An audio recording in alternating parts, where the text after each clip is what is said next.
Hey guys, Dropship Tyler here, and today I'm going to be talking about two things that I've recently received comments on. It's pretty nice outside today, so I'm going to get out of the apartment. Also, I really don't want to do another video of a blank white wall behind me, so I am going to go to the park and ride my bike there, and well, not my bike, they have this shared bike program in Charlotte. I'll be using one of those, and then I'll get those questions answered. So the thing about using this shared bike program that we have here in Charlotte, it's not always a guarantee the bike's going to be, right outside your apartment. So we are currently walking down the street, and hopefully we see one soon. If not, we're going to have to look on the app and see where the closest one is. Probably should have done that before I started walking, but yeah, it's a journey. Here it is, our transportation. Oh, it rained a little bit last night. But yeah, this is one of the shared bikes I use to get around the area. It's super convenient. All you do is have the app, you scan that little barcode right there, and then that unlocks for you.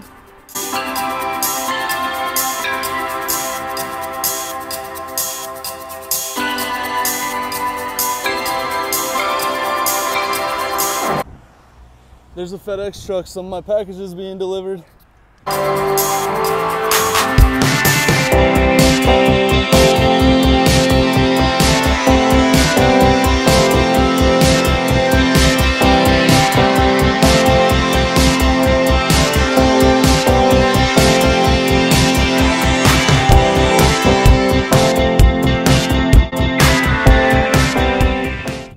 All right, guys, I made it to Freedom Park.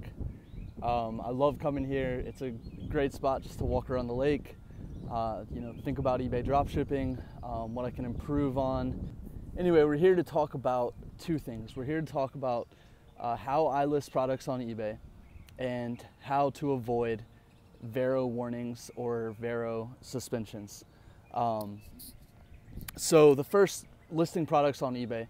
I'll tell you a little bit about how I did it before and how I do it now. So I first started with the VeRO course, which I mentioned previously.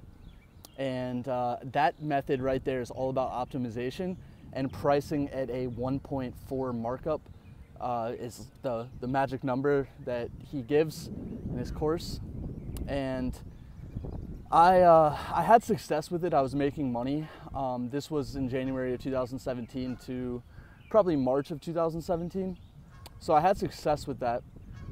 And I decided, though, that it wasn't as much success as I wanted to see. I wanted to grow quicker, and I knew there had to be a better way, especially since I saw other people growing so fast that were kind of using that method, but in a different way, which now I guess is called snoptimization, where you snipe items and then optimize the titles differently than the items you sniped. So that you can put a higher markup on there. So that's what people started doing on the VeRO forum. I saw more and more success from people who started around the same time I did, and I'm super competitive, so I knew there had to be a better way. So in March, I actually found this software that does auto ordering, and it also helps find items. I'm not going to name the software yet, because I just feel like I don't want to advertise anything on here. I want to give back to you guys. This software, it helped me find, and there's plenty of softwares out there like this, you can just Google them. So the auto ordering, it helped me, I didn't have to have as high of a profit margin for it to be worth my time. That was key. So the 1.4 markup was pretty high. A lot of people can come in and snipe you and undercut you right away. But with the auto ordering, you can make 5% profit on the front end, and use discounted gift cards on the back end, and end up with a decent profit margin and a ton more volume. So I started, and you can also sell cheaper products and just pump out the volume continuously. So, and I'm sorry about the wind if the camera's a little shaky here. It's only 9 o'clock, so the sun's not quite out yet, but yeah, anyway. I guess it is, but anyway, back to the subject here. So I started that in March, and they also have this software that, well, I use two softwares for listing. One of them is more for sniping, and what that one does is you put a seller's name into it. It's kind of like DSG. You put a person's name into it, and you scan the seller, and then it brings up all of their products that are, their top selling products, or just any product that's had a sale. And you can filter it out to where you want to see X amount of sales in the past 30 days, or X amount of sales in the past 7 days. I typically, when I'm near my limits, I like to see 5 in the past 30 days. And if I have a lot to list, then I'll loosen it up and I'll say 3 in the past 30 days, or 1 in the past 7, just because that could be, a trending product. And typically I don't list items anymore that are under $20. I used to list a lot of items that were under $20, and a lot of my top sellers now are, $5 to $10 items, which is fine, since I'm selling a lot of them. But at the same time, I really want to have a higher APO, which is your average profit per order. And the way you get a higher APO is by listing more expensive items. So if you have a 5% profit margin on a $10 item, you're making 50 cents. If you have a 5% profit margin on a $100 item, you're making $5. Those items are going to cost the same amount in terms of insertion fees and how much space it's taking up in the software that you use. But the difference well, for me, was you don't want to start listing $100 items off the bat. You want to focus on those $10 items. But now I'm at the point where I'm at. I'd rather have more $100 items than $10 items in my store. I already have a good base with a high sell-through rate of the lower priced items. There's no reason for me to keep listing those lower priced items for now, especially at the lower profit margins. And so I snipe using that software, and that's really for Amazon, because it tells you the source. And there's a few different softwares out there like this. It tells you what the source is on Amazon, and then you basically just click a button and it's listed to your eBay. I can snipe hundreds of products in an hour just by going and finding the Amazon sellers, and then just running them through the software. It's super convenient. It feels like cheating a lot of times, because the people that aren't using it are just so far behind compared to the people that are using it. And then I have more of a bulk method too, but I call it like an optimized bulk method, because I'm not just uploading random products that I don't know anything about, that I have no data on. What I'm actually doing is the software that I use, the auto ordering software, it also has this feature in there that you can put Amazon links in, and it tells you whether or not the product has sold on eBay, and it gives it a ranking based on how many times it's sold in the past 30 days or in the past 48 hours. So I only list products that have sold in the past 30 days more than 3 times using that, and I actually do not change the title at all for the listing that's on Amazon.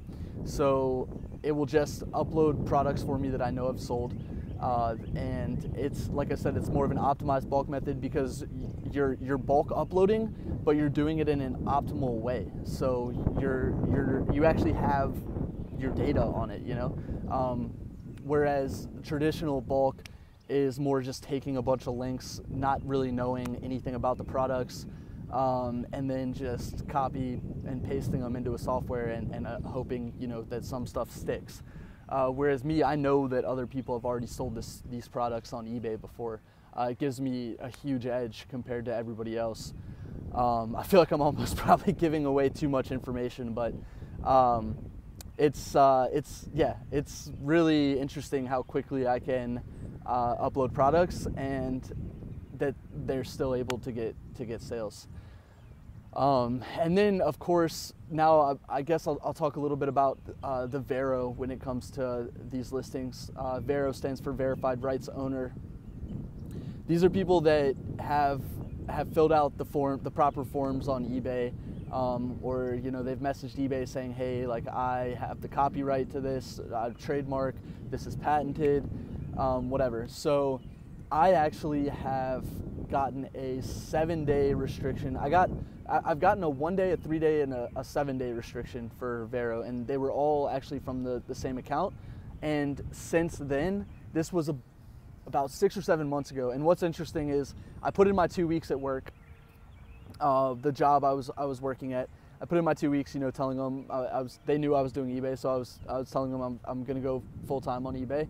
And the next day, I get a message from eBay saying that I had that 1 week suspension, and it was just like, wow, this is really bad timing, because I thought, from what I heard from other people, that it would affect my account more than it did. All it basically does, you can still sell your products. What you can't do though is you can't upload new products. And sometimes people tell me too that you can't change the prices, but I've never had that issue. So like my software's always changed the price for me. Maybe it's like you can't change the quantity, or who knows, but it's not, I mean, I haven't had that issue. So the only issue I've had is I can't upload products for that 7-day period. And I do notice a little decline in sales, so maybe eBay does kind of drop you down in the ranking a little bit, but outside of that, that's pretty much, it was just a minor drop. And then my account recovered pretty quickly once I started listing again. So the way to avoid these VeRO issues is you need to get some sort of software barrier when you're listing to kind of filter out the really high risk, like known VeROs. I feel like all listing software already does this, or the good ones do. So you don't have to do like much research into the ones that are, which ones are on eBay, whatever. Or like you don't have to go through and skim through the VeRO page on eBay is what I'm saying, and like, you know, manually filter out. You should be able to filter out when you're listing. And these softwares, they give you the option actually to allow these VeROs to go through when you're listing. And for me, I've never done that, because it's just, the risk is not worth the reward. Even if I find a product that's sold, you know, 20 times in the past month with $5 profit, I mean, what is that, $100? Like, why do I care about $100 in the grand scheme of things? I'd rather upload a bunch of products that don't give me that risk. It's all just risk versus reward. I mean, that's all business really is. So if you feel like you're missing out because a listing software stops you from listing a product, I mean, just move on and list, you know, 5, 10, 15 other products to make up for that one. So once the products are uploaded, if you get a VeRO warning from eBay, I mean, you need to change the pictures, you need to delete the description.